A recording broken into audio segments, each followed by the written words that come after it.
And so, in this, I'll say it again, Paul could have told you anything.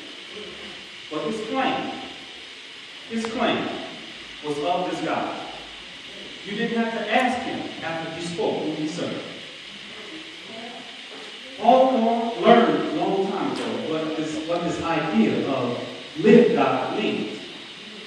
What I get from this statement is an even more condensed version of this statement, which is live God. That's my claim for this evening.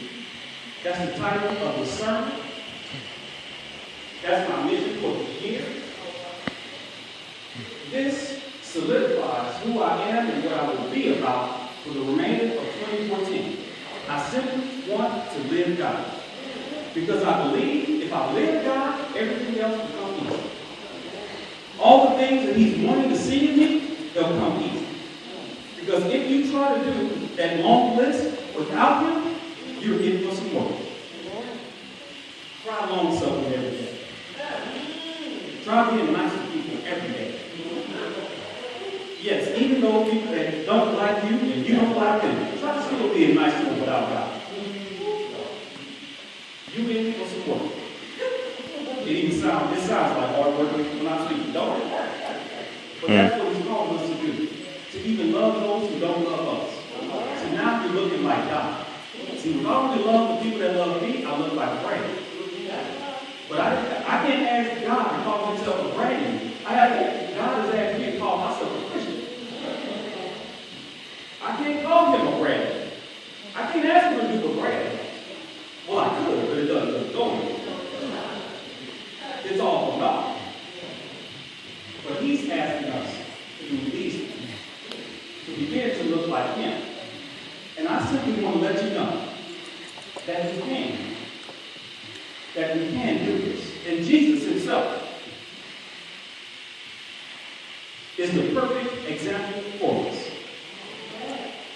Standing on this earth, facing the same issues and problems that we face. The same backbiters, the same evil people that he faced, same people we're facing. But Jesus remained. Jesus continued to look just like God, despite it all. Despite it all. He's our example. And he is giving us, he's taking that love thing, that love that's at the center of that faith. He's taking the love thing and making that the focus and the central command of each one of his Christians. Each one of his followers. He's saying, get the love thing right, everything else will begin to fall into place. When the rich young ruler asked him in Matthew 22, what's the greatest command? The reason for him asking that question is the rich young ruler was a Jew. He practiced Judaism. Judaism is based on a bunch of laws. There are 613 laws. 613 laws that you must abide by in order to validate your salvation. I can remember the Declaration of Independence. Don't ask me about none of the amendments. 613 laws? Are you kidding me? There's no way I can keep them because I can't even remember. Jesus is telling us there's two commands you need to make sure you get right. Love God. Amen. Love mankind. The 611 will fall into place. Love God and love mankind.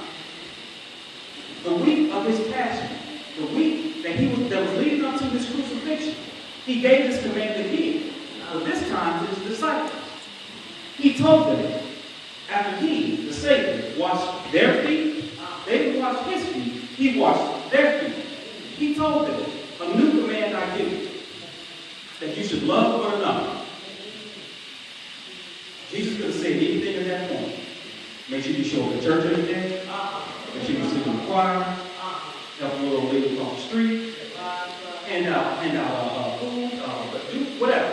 He says, love one another as I have loved you. Because Jesus knew that if you get that one thing right, you work on that one thing, the rest of the things will fall into place. They'll fall into place.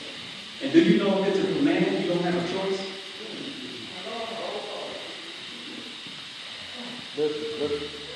He didn't say a new option I give you, a new possibility I give you. He says a new command I give you, that you should love one another, as I have loved you. If we call ourselves Christians, we have that same command, that we should love one another